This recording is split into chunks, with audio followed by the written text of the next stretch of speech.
Excellencies, ladies and gentlemen, you're very welcome and good afternoon to all of you. First, I would like to express my appreciation to the Independent National Electoral Commission for inviting the European Union to observe these elections, and I'd like to also express my gratitude to all our Nigerian interlocutors for the warm welcome that we have received throughout the country. This mission was deployed on the 11th of January and with the arrival of 11 core team members.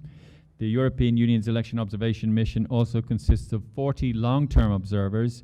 On election day, our mission was reinforced by short-term observers recruited from the diplomatic community who are well represented here today, as well as my colleagues from the European Parliament. Altogether, our team is composed of over 110 observers, representing citizens from 25 EU member states and from Canada, Norway, and Switzerland.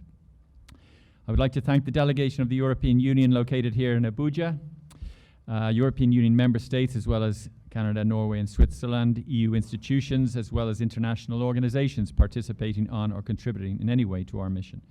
I'd also like to express my appreciation to my colleagues from the European Union Parliament. From the European Parliament, in particular, my friend and colleague, Mrs. Evan Inchier, who is the head of delegation, and thank you for all of your excellent cooperation.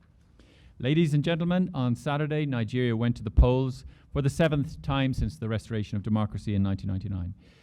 I want to express my gratitude to the millions of Nigerian voters that cast their vote in the Presidential, Senate and House of Representatives elections on Saturday despite prevailing challenges.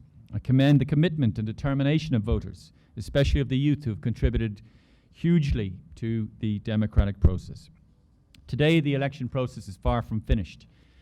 The mission is now only in a position to comment on observation undertaken to date, and we do not comment on the ongoing collation in a substantial way.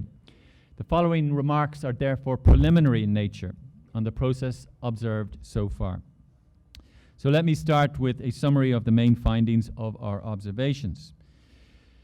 Nigerians went to the polls in a highly anticipated presidential National Assembly elections, with INEC notably kept on schedule despite a volatile and challenging environment.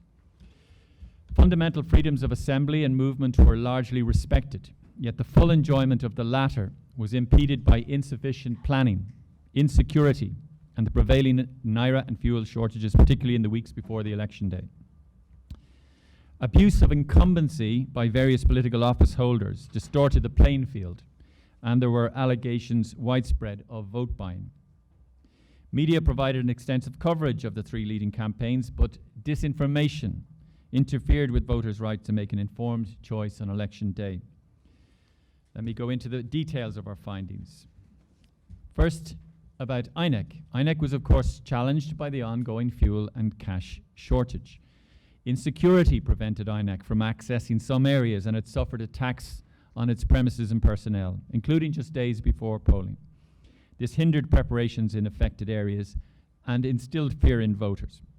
Overall, stakeholders expressed confidence in INEC's independence and professionalism and voter information efforts earlier in the process. However, there was a lack of efficient planning during critical stages of the electoral process, as well as a lack of transparency.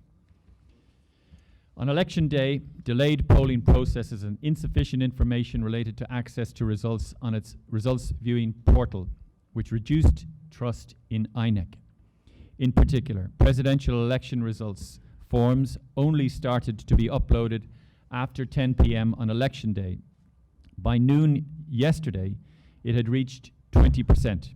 This is of serious concern, in particular given the high expectations given INEC's commitments in this regard. On a positive note, the new Electoral Act in February last year introduced measures aimed at building stakeholder trust. Amongst others, INEC benefited from more timely financing under the new law. However, there were some gaps in terms of accountability and enforcement of the law, including insufficient sanctions for electoral offences and breaches of campaign finance rules. There was a lot of expectations regarding the use of technologies in these elections. The introduction of the bimodal voter accreditation system, BVAS, and the IREV was perceived as an important step to ensure the integrity of the election campaign. Almost 10 million additional voters were registered ahead of the polls. A majority of them, 2/3, were youth, a result of mobilization efforts during the registration period. Yet the collection of permanent voter cards, which is required to vote, was affected by poor planning. An audit of the voter register could have increased quality and inclusiveness. Party primaries were affected by a lack of transparency and inclusiveness, with notable very low participation of women and youth. The lack of legal measures for inclusion and barriers is of concern. The conduct of contesting parties and candidates, as well as some gaps in the law, led to a spate of pre-election court cases, with some matters not finalised ahead of elections. The campaign was highly competitive and contestants conducted rallies nationwide, but the Naira cash and fuel scarcity reduced activities and attendance. Political parties denounced unequal campaign conditions due to interference, and there were frequent reports of vote and PVC buying. There was a lack of prosecution of electoral offences and a significant increase in violent incidents with the potential to disturb the elections and suppress voter participation, particularly in the southeast. Even if challenged by a number of factors, such as economic hardship and electoral violence, media offered an extensive campaign coverage. Major parties received fairly equitable coverage. Unfortunately, analytical reporting on party policies was limited, and key candidates refused to participate in debates, thereby undermining voters' right to an informed choice.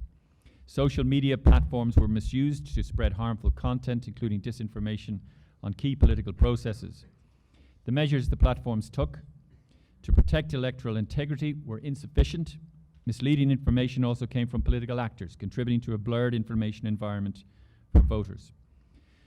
On a positive note, online and offline media joined forces with civil society and fact-checkers to safeguard the integrity of the pre-election information environment. Furthermore, civil society organizations observed and scrutinized different aspects of the election, offering voters a non-partisan assessment of election preparations. Overall, almost 150,000 participated in Election Day observation, contributing to the transparency of the process. The tabulation exercise is still ongoing. This is a crucial period of time for Nigeria. I encourage stakeholders to continue demonstrating commitment to a peaceful process before and after the results are announced. Any dispute arising from the process should be addressed through established legal channels. As we speak, our observers are present at the collation centres observing the ongoing process.